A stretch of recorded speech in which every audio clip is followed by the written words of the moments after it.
एक मसला दरपेश है, ਉਹਦੇ बारे डिस्कस करनी है। तलाकनामा लिखा गया है 2019 ਦੇ ਵਿੱਚ, गुस्से लगी लिखा गया है, जज्बात ਵਿੱਚ आके लिखा गया, जो भी है कि लिखा गया है। फिर हालात बेहतर न, तलाकनामा दबी गया बक्से ਵਿੱਚ, पर्स ਵਿੱਚ, बाहर आउट नहीं होया। दरम्यान च वक्त लंघदा रहा है।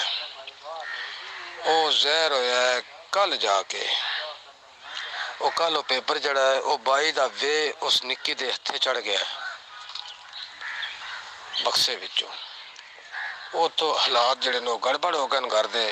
मेरा एक दोस्त है अजीज है, उसकी गल पे करना थोड़े नाल पता करना है आयात तलाक कल तो शुरू है या तलाक 2019 तो शुरू है, क्योंकि कल इन्होंने आपस में जड़ा लिखा लिखाई भी जहर भी होया तो कल ही मतलब ये चीज़ सामने आई है। खावन कहता है कि मैं गुस्से लगे लिखी सी, लेकिन मैं इन्हों दिती कोई नहीं सी मुड़। ये जरा थोड़ा जना किसी मोतबर बंदे को आलम साहब को पुछ के दसो खां कि लिखी 2019 दी है, दिती कल भी उस अपने हाथ नाल को नहीं या उसने जबान नाल को नहीं दिते है, समझ आइए। लेकिन कल सिर्फ और सिर्फ इस वास्ते कि उन्हें बक्सा खोलिया तो बक्से में हाथ चढ़ गई, उन्हें वेख के तो उन्हें रौला पा दिता है।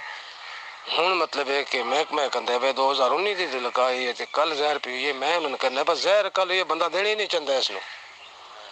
जरा थोड़ा जरा डिस्कस करें इस बारे। वालेकुम अस्सलाम वरहमतुल्लाह। सवाल मुख्तसरन ये है जो साइल ने किया है, वो तफसील बताई है। 2019 के अंदर शौहर ने तलाकनामा लिखा जिसका उसने इकरार भी कर लिया। सुलह की सूरत पैदा हुई तो मिलकर बिरादरी वालों ने उनकी सुलह कर दी। अब 2022 के अंदर वो तलाकनामा उसकी बीवी को घर से किसी बॉक्स के अंदर से मिल गया।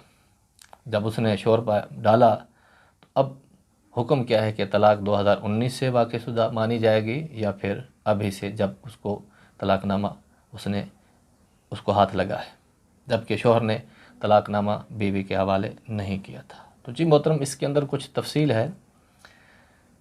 अगर शोहर ने सिर्फ मुसव्वदा तैयार किया था कि अगर मामलात ख़राब हुए, सुलह की तरफ न गए तो मैं साइन करके बीवी के हवाले कर दूंगा, और उस पर उसने कोई साइन नहीं किए थे, सिर्फ मुसव्वदा ही था, तो अब शोहर से हलफ लेकर कि मेरी तलाक देने की कोई नीयत नहीं थी लिखते वक्त या लिखवाते वक्त, तो उसकी बात मानी जाएगी और तलाक का हुक्म नहीं दिया जाएगा।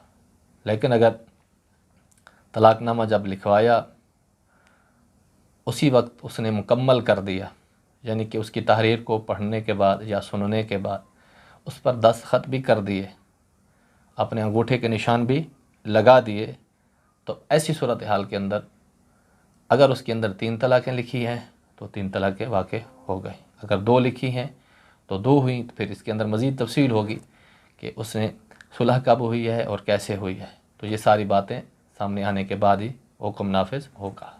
अलमुख्तसर बात यह है कि शौहर ने अगर तलाक 2019 में तलाकनामा लिखा था, साइन कर दिए थे और 3 तलाक़ें लिखी थीं, तो तलाक उसी दिन से वाक़ हो गई, चाहे शौहर ने उसको भेजा हो या ना भेजा हो। शर्त यह है कि उस तलाकनामे में इस तरह के कोई अल्फाज ना लिखे हों कि जब तलाकनामा मिले तब तलाक। तो अगर ऐसे अल्फाज नहीं लिखे थे तो 2019 से तलाक हो गई। लेकिन अगर इस तरह की शर्त रखी हुई थी कि जब तलाकनामा मेरी बीवी को मिले, या उसका नाम लिख कर कहा कि तुझे जब ये तलाकनामा मिले तब तलाक, तो फिर जब कल उसको तलाकनामा मिला है तब से ही उसको तलाक होगी। अगर 3 तलाक़ें लिखी हैं तो 3, अगर 2 लिखी हैं तो 2, और अगर 1 तलाक लिखी है तो 1। और अगर 3 तलाक़ें लिखी थी और उसके अंदर कोई शर्त नहीं थी, मुतलकन ही उसने 3 तलाक़ें 2019 में तलाकनामा मुकम्मल करने के बाद रख दिया, सुलह की सूरत पैदा हुई तो उसको दबा दिया, तो 3 तलाक़ें हो चुकी हैं, इद्दत गुजर चुकी है। 2019 से अब तक जितनी मरतबा भी उनका आपस में ताल्लुक़ कायम हुआ है वो सब नाजायज़ और हराम हुआ है। इसका ज़िम्मेदार शौहर है, बीवी पर कोई गुनाह नहीं, क्योंकि जब बीवी को अब पता चला है तो उसने शोर डाला और उस मामले को उजागर किया, मामले को उठाया, तो अब उसको पता चल गया है, तो अब 3 तलाक़ें अगर वाक़ होने का हुक्म हो जाता है, उसके तलाक़नामे के मुताबिक साइन वगैरह मुकम्मल हो चुके हैं, जैसे शौहर ने भी तस्लीम किया कि मैंने लिखवाया है, साइन भी किए हैं, तो सारा कुछ 3 तलाक़ें लिखी हुई हैं, तो अब बीवी के लिए जायज़ नहीं है कि वो शौहर के पास रहे, बल्कि अपने आप को शौहर के घर से, शौहर से अलग कर ले फ़ौरी तौर पर। और इद्दत उसकी क्योंकि 2019 से तलाक़ वाक़ हुई है, तो इद्दत भी पहले गुज़र चुकी है, दोबारा इद्दत करने की हाजत नहीं है। वल्लाहु ताला आलमु बिस्सवाब।